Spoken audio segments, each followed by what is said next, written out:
Үйде кім бар? Ешімде өзім.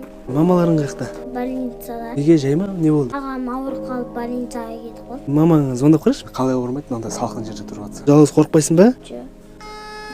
Алло, саламатсыз ба? Үйіңізге келіп тұр едім, сіздің балаңыз айтады, больницада дей ма? Алла қаласа сізге келіп кетейік. Жақсы жаңалығымыз бар еді, қуанып кетейік деген. Іште боласыз ғой, больницада?